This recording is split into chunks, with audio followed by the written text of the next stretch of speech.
성도님들, 아는 것이 힘이다 라는 말 들어보신 적 있으시죠? 아는 것이 힘이다. 이 말은 우리가 지식을 얻으면 삶이 달라지고 세상을 바꿀 수 있다라는 뜻으로 자주 사용됩니다. 그런데 정말 아는 것이 힘이 될까요? 요즘 시대는 말 그대로 정보의 홍수 시대에 우리가 살고 있지 않습니까? 검색창에 몇 가지 단어만 검색을 해도 어떤 주제든 수천, 수만 건의 정보가 쏟아져 나오는 그런 시대를 우리가 살고 있습니다. 하지만 한편으로는 우리가 그렇게 많은 것을 알고 있는 것 같지만 정작 가장 중요한 것을 모른 채, 잊은 채 살아가고 있는 것은 아닌가 하는 생각을 하게 됩니다. 사도 바울은 오늘 본문에서 내가 그리스도를 알고자 하여 라고 말합니다. 내가 그리스도를 알고자 하여. 여기서 말하는 알은 단순한 정보가 아닙니다. 바울은 예수님에 대한 많은 지식을 갖고 있었던 사람입니다. 그는 율법을 배우며 메시아에 대해 누구보다 잘 알았고, 그러나 다메섹 도상에서 부활하신 예수님을 만나고 난 뒤에야 바울은 이야기를 합니다. 나는 이제 진짜 그리스도를 알고 싶다라는 말을요. 단지 머리로 아는 것이 아니라 삶과 죽음, 고난과 부활, 십자가와 빈 무덤, 그것을 통해 그분과 하나 되어 진짜 그분을 아는 것, 그것이 그의 목표가 되었습니다. 우리는 어떤 지식을 추구하고 있습니까? 사람들은 경제, 건강, 투자 정보에 열심이지만 바울은 그 모든 것을 배설물로 여기고 가장 위대한 지식, 예수 그리스도를 아는 지식을 최고로 여겼습니다. 오늘 우리는 그리스도를 아는 것이 우리 삶의 중심에 있는지 한번 돌아보고 생각해 봐야 할 것입니다. 성경은 처음부터 이 그리스도를 아는 것을 이야기합니다. 아담 이후 타락한 인류가 하나님을 알지 못함으로 멸망에 이르렀고, 하나님은 예수 그리스도를 통해 다시 우리를 자신과 알게 하시는 관계로 이끄십니다. 그래서 성경은 지식으로 가득 찬 책이 아니라 인격적인 하나님을 만나는 이야기입니다. 하나님은 우리가 예수님을 통해 자신을 알고 그 안에서 새 생명 얻기를 바라고 원하십니다. 오늘 우리는 바울과 함께 이 여정을 걷고자 합니다. 내가 그분을 알기 위하여 라는 이 고백을 우리의 고백으로 바꾸면서 우리가 과연 어떤 방식으로 그리스도를 알고 그 지식이 우리 삶을 어떻게 바꾸는지를 살펴보도록 하겠습니다. 이 여정은 세 가지 키워드로 나누어서 생각해 볼 수가 있는데, 먼저는 의이고, 그 다음은 관계이고, 마지막은 연합입니다. 이제 하나씩 살펴보겠습니다. 본문 9절에서 바울은 이렇게 말합니다. 그 안에서 발견되려 함이니 내가 가진 의는 율법에서 난 것이 아니요 오직 그리스도를 믿음으로 말미암은 것이니 곧 믿음으로 하나님께로부터 난 의라. 바울은 여기서 두 가지 의를 이야기합니다. 비교하고 있죠. 하나는 율법에서 난 의로움이고 다른 하나는 믿음으로 말미암은 의로움입니다. 쉽게 말해 내가 쌓아 올린 의와 하나님이 주시는 의, 나의 업적과 그리스도의 업적, 내 중심의 삶과 하나님 중심의 삶 사이의 결정적인 차이를 이야기하고 있습니다. 여기 중요한 표현이 하나 나옵니다. 그 안에서 발견되려 함이니라는 표현입니다. 이것은 단지 그리스도와 함께 있다라는 말이 아닙니다. 헬라어로 유레토라는 이 단어는 어떤 자리에서 발견되다, 그 위치에서 존재하다라는 뜻입니다. 바울은 자신이 어디에 있기를 원합니까? 바로 그리스도 안입니다. 이것은 정체성의 완전한 이동을 말합니다. 더 이상 내가 이룬 의, 내가 살아온 경력이 내 존재의 중심이 아니라는 뜻입니다. 이 표현은 성경 전체를 관통하는 신학적 주제를 담고 있습니다. 바로 하나님 앞에서 의롭다 하심을 얻는 길입니다. 성도님들, 하나님 앞에 우리가 설 때 우리는 어떤 자격으로 서겠습니까? 바울은 과거에 유대인의 율법 안에서 완전한 자로 살았습니다. 베냐민 지파, 히브리인 중에 히브리인, 율법으로는 흠이 없을 정도로 열심히 살았습니다. 그런데 그것이 자기를 의롭게 해주지 못한다는 사실을 깨달았을 때 그는 충격을 받았습니다. 왜요? 하나님 앞에서는 나의 의로 설 수 있는 사람이 아무도 없기 때문입니다. 이 장면은 아브라함을 생각하게 만듭니다. 창세기 15장에서 아브라함이 아무것도 이룬 것이 없을 때 하나님의 말씀을 그 아브라함이 믿었습니다. 심지어 아브라함은 모세 이전의 사람이기 때문에 하나님의 율법을 받기도 전이었고, 그리고 아직 할례를 받기도 전이었습니다. 그러나 아브라함이 하나님의 말씀을 믿고 하나님을 믿자 하나님께서 이를 그의 의로 여기셨다라고 창세기 15장 6절에서 말씀을 합니다. 사도 바울은 로마서 4장에서 이 구절을 인용하면서 믿음으로 말미암는 의는 구약부터 일관된 하나님의 방식이라고 이야기를 합니다. 바울이 강조하는 것은 바로 이것입니다. 의로움은 내가 성취하는 것이 아니라 하나님이 주시는 것이다. 하나님이 주시는 것이다. 우리는 본능적으로 내가 잘하면 하나님께 인정받을 수 있다라고 생각을 합니다.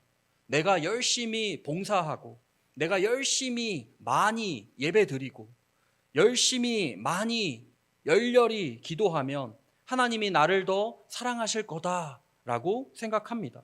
나를 알아주실 거다 하는 마음이 우리 마음 한켠에 있습니다. 그러나 바울은 단호하게 말합니다. 나는 나의 의를 포기했다. 그리스도 안에서만 발견되고 싶다. 그리스도 안에서만 존재하고 싶다. 그리스도를 믿는 믿음으로 주어지는 의는 나의 업적을 기반으로 하지 않기에 우리에게 참 자유를 줍니다. 참 자유를 주는 거예요. 성공했을 때 교만하지 않고 실패했을 때 절망하지 않게 합니다. 왜냐하면 내 존재의 가치는 나의 성과가 아니라 그리스도 안에서 주어진 의에 달려있기 때문입니다. 이 불평등한 사회에서 이것이 얼마나 큰 은혜의 말씀입니까?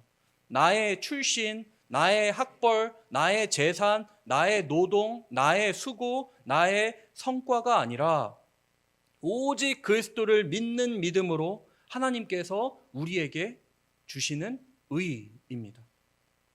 오늘 우리가 서 있는 자리는 어디입니까? 혹시 여전히 내가 좀 더 신앙생활을 열심히 하면 하나님이 날 더 사랑하시겠지라는 율법적 의식 속에 살고 계십니까? 내가 저 아무개 집사, 아무개 권사보다는 신앙생활을 잘하고 있지, 쟤는 왜 저렇게 해? 하고 계십니까? 아니면 바울처럼 나는 그리스도 안에서 발견되기를 원합니다 라고 고백하고 계십니까?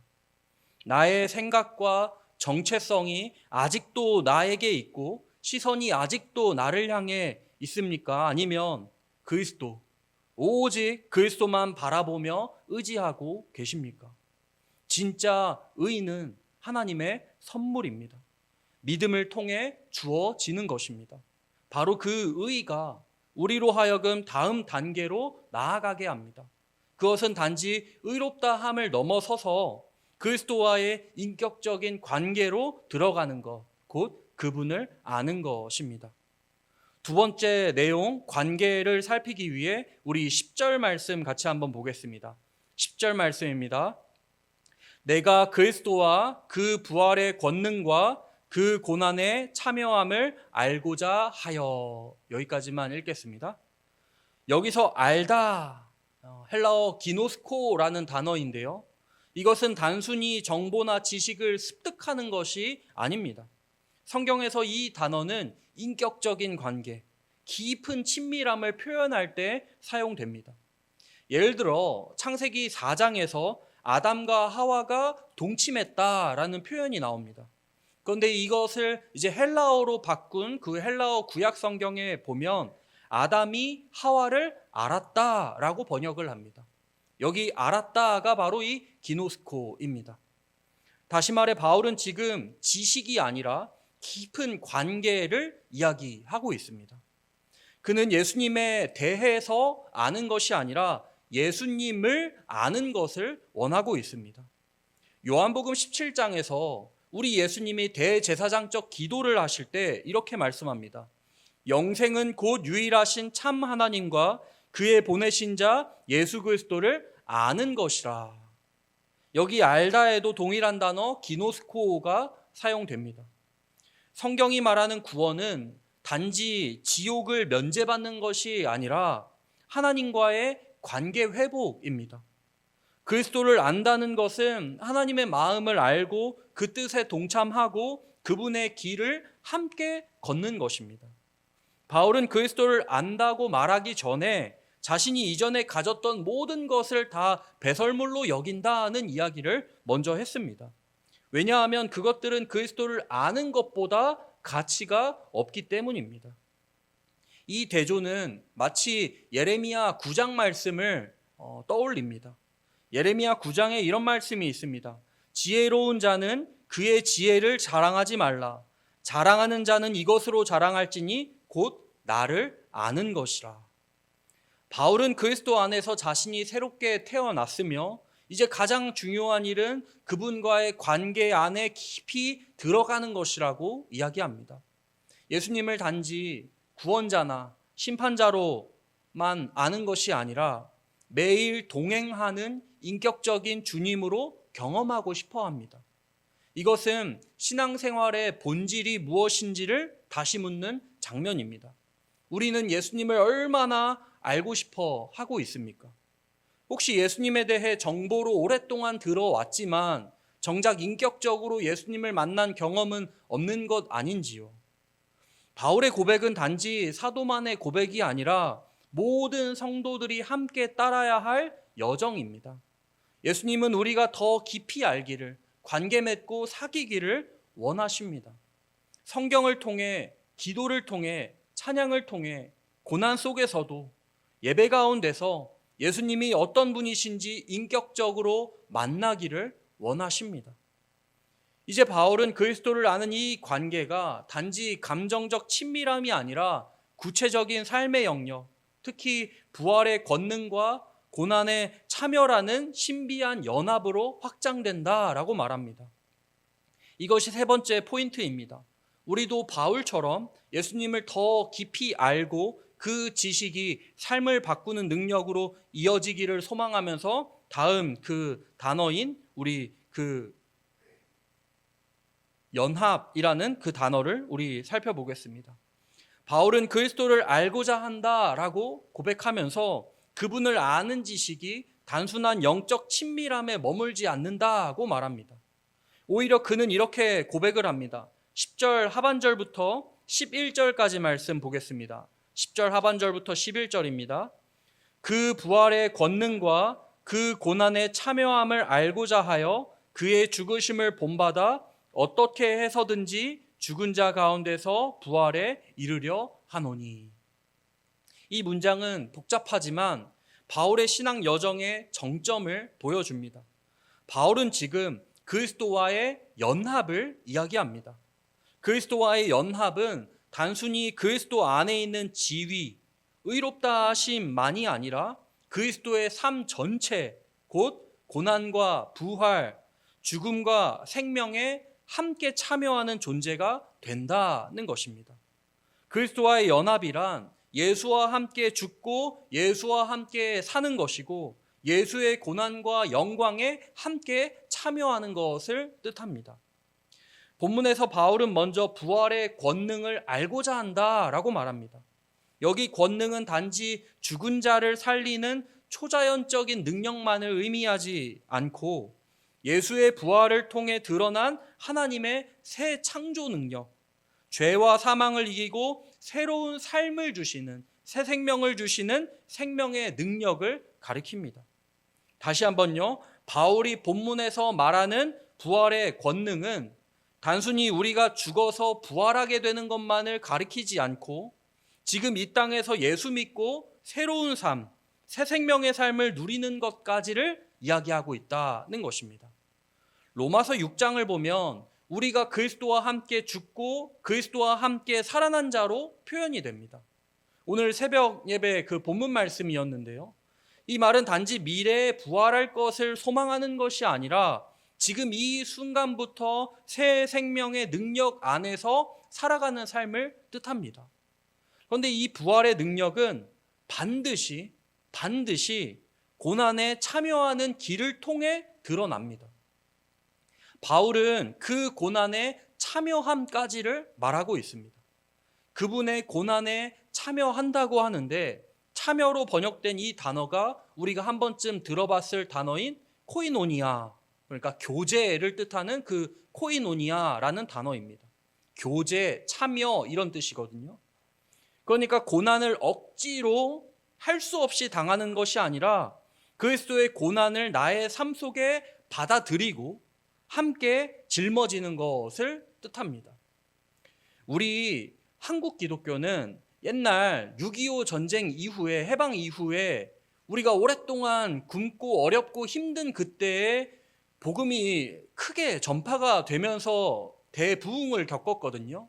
그러니까 우리가 전반적으로 어렵고 힘든 사회에 복음이 증거되던 시대이다 보니까 주로 예수 믿으면 우리가 예수님과 함께 고난에 참여해야 합니다라는 이야기를 하기보다는 예수 믿으면 물질의 축복을 받습니다. 그리고 자녀들이 잘 됩니다. 건강이 회복됩니다. 그리고 우리가 죽으면 천국에 갑니다. 이런 이야기들만을 강조한 경향이 있거든요. 오늘날에도 좀 마찬가지긴 하죠. 그러나 예수님을 믿는다는 것, 새 생명을 누린다는 것은 그리스도의 고난에 참여하는 일이라는 사실은 바울만 강조한 내용이 아니고 성경 곳곳에서 강조하고 있는 가르침입니다. 구약에서 메시아는 영광의 왕만이 아니라 고난받는 종으로 나타납니다. 우리가 잘 아는 이사야 53장 말씀 생각해 보십시오. 고난의 종을 예언하고 있지 않습니까? 멸시, 버림, 간고, 질고, 찔림, 상함, 징계, 채찍 이런 단어들이 사용되지 않습니까? 그리고 예수님은 이 고난의 길을 자발적으로 걸어가시면서 제자들에게 나를 따르라, 자기 십자가를 지고 나를 따르라 말씀하지 않으셨습니까? 바울은 이 고난의 길이 곧 영광으로 가는 길임을 믿고 기꺼이 그 길에 동참한 사람입니다. 우리는 여기서 신앙의 역설을 마주합니다. 신앙에는 역설이 있습니다. 우리는 죽어야 살고요. 우리는 버려야 얻고요. 우리는 낮아져야 높아지고요. 우리는 고난에 참여해야 부활합니다. 바울에게 신앙은 편안하게 축복받는 삶이 아니라 그리스도와 함께 죽고 살아나는 신비한 여정이었습니다. 이러한 연합은 미래의 부활 소망으로 이어집니다. 성도는 그리스도와 연합하여 자기 중심의 삶은 십자가에 못 박고 부활 생명의 능력으로 새로운 존재로 살아갑니다. 성도는 오직 나 밖에 모르는 인생에서 그리스도, 오직 그리스도 밖에 모르는 인생으로 바뀐 사람들입니다. 오늘날 우리의 가장 큰 문제가 뭐겠어요? 나도 추구하고 그리스도도 추구하니까 이게 갈등이 생기는 겁니다. 나도 이 땅에서 잘 됐으면 좋겠고 성공했으면 좋겠고 모든 것 다 누렸으면 좋겠고 축복이란 축복 다 누렸으면 좋겠고 거기에 플러스 죽으면 천국 가면 좋겠고 이러니까 문제가 생기는 거 아니겠습니까? 나를 십자가에 못 박아야 하는데 나를 십자가에 못 박지 않고 고난은 피하고 오직 영광만 얻으려 하니 문제가 생기는 거지요. 우리가 이 그리스도밖에 모르는 인생으로 살아갈 때 그 길 끝에는 죽음을 이긴 최종 부활의 영광이 우리를 기다리고 있습니다. 말씀을 정리하겠습니다. 그리스도를 알기 위하여 오늘 다시 시작하는 우리 모두가 되었으면 좋겠습니다. 바울은 빌립보서 3장에서 신앙의 핵심이 무엇인지 우리에게 가르쳐 줍니다. 그것은 예수 그리스도를 아는 것입니다. 단지 교리에 동의하고 교회 생활에 잘 참여하고 그런 것이 아니라 예수님과의 관계 안에서 사는 것입니다. 믿음으로 얻는 의, 그분과의 인격적인 관계, 그리고 그분과의 연합, 이 모든 것이 하나의 주제로 수렴됩니다. 바로 그리스도를 아는 삶입니다. 전통적으로 이 빌립보서를 바울이 쓴 것으로 보면 바울이 처음 부활하신 예수님을 만났을 때가 바울이 한 30세 정도 됐을 때 부활하신 주님을 다메섹에서 만났을 거라고 보거든요. 그러면 이 빌립보서를 쓸 때에는 바울이 한 60세 정도입니다. 당시 평균 수명을 생각했을 때 이제 바울은 이제 세상을 떠날 날이 가까이 이른 나이이기도 합니다. 그러니까 바울은 지금 예수님을 만난 뒤 30년이 지난 다음 지금 이 빌립보서를 쓰고 있는 겁니다. 그는 이미 사도로 부름을 받았고 교회를 세웠고 수많은 영적 체험도 했습니다. 30년 동안 그 사도 생활을 하지 않았습니까? 그럼에도 그는 30여 년의 사역을 마무리하면서 노년에 이르러 이렇게 말하는 겁니다. 내가 그리스도를 알고자 하여. 이 말은 신앙은 결코 멈추는 여정이 아니라는 것을 보여줍니다. 그리스도는 단지 우리가 한때 만나야 했던 대상이 아니라 지금도 매일 새롭게 알아가고 만나야 할 대상이다라는 것입니다. 우리는 종종 신앙을 과거의 사건으로 생각합니다. 내가 옛날에 은혜를 많이 받았지. 내가 그때 회개를 했지. 내가 그때 예수님을 만났지. 내가 그때 뜨거웠지. 그러나 바울은 지금도 다시 깊이 그리스도를 알고 싶다라고 말합니다. 이것은 신앙이란 현재 진행형이라는 것을 우리에게 가르쳐 줍니다. 과거의 체험에 안주하지 말고 오늘도 새롭게 그분을 찾고 사모해야 한다라는 것을 우리에게 가르쳐 줍니다. 우리가 예수님을 알면 알수록 우리 안에 나타나는 변화는 구체적이고 실제적입니다. 죄를 더 민감하게 느끼게 되고 겸손해지며 이웃을 더욱 사랑하고 나보다 그리스도를 생각하고 고난 앞에서 낙심하기보다 그리스도의 고난을 생각하게 됩니다. 이런 사람이 바로 부활 생명의 능력을 품고 사는 사람의 특징입니다. 오늘 우리도 이 고백을 함께 할 수 있기를 소원합니다. 내가 그리스도를 알고자 하여. 이것이 오늘 우리 각자의 고백이 되기를 소원합니다. 오늘도 그분을 더 알기 위하여 다시 시작하십시오. 말씀 속에서, 기도 속에서, 찬양 가운데, 고난 가운데, 일상 속에서, 예배 속에서 예수님을 알아가십시오. 그 길 끝에서 우리는 그분과 함께 영광의 부활에 이를 것입니다. 그것이 우리의 소망입니다. 매일 그리스도를 알고자 노력하는 우리 모두가 되기를 간절히 소원합니다. 기도하겠습니다.